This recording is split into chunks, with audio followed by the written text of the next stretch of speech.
Hello there, this is James the Scruff, it is 1978, and today I watched the incredible short movie Miss Pepper, directed, written by, and starring my wonderful friend Miosha Bean.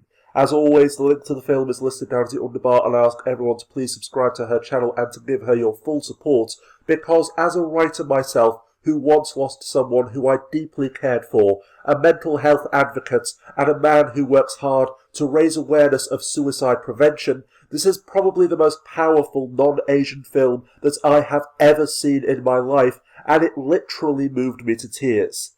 It starts as a passion, becomes just a job, and ends as an illness. This is true for far too many people.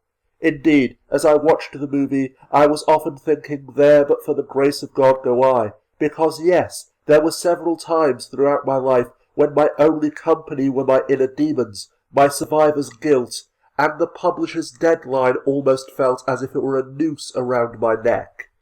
There was no longer any joy in anything, only emptiness and pain.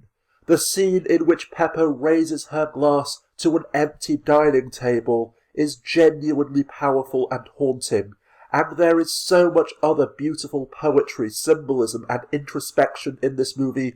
It is a genuinely priceless work of art.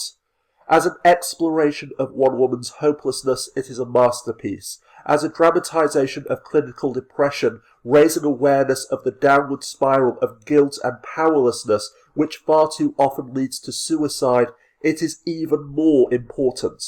Any criticisms that I may have of this film are minor, trivial, and insignificant quibbles, to say the least, like the fact that Miosha's portrayal of what it's like to truly be a professional writer is not 100% accurate, just as she would spot the inconsistencies if I were to write a short story in which the main protagonist were a filmmaker.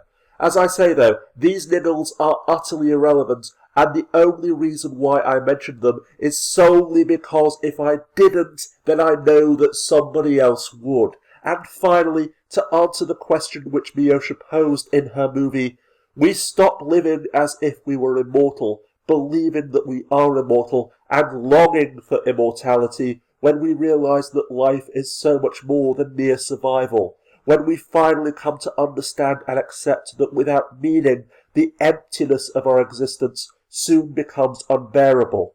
So just like Miss Pepper, if the meaning that we once had is gone, if there is no one around to help and support us, and we cannot find new meaning, then existence becomes torture, and death is a release. Suicide is almost never dramatic.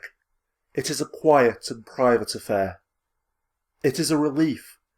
In fact, sometimes the person was in so much pain that to them it is even a joy.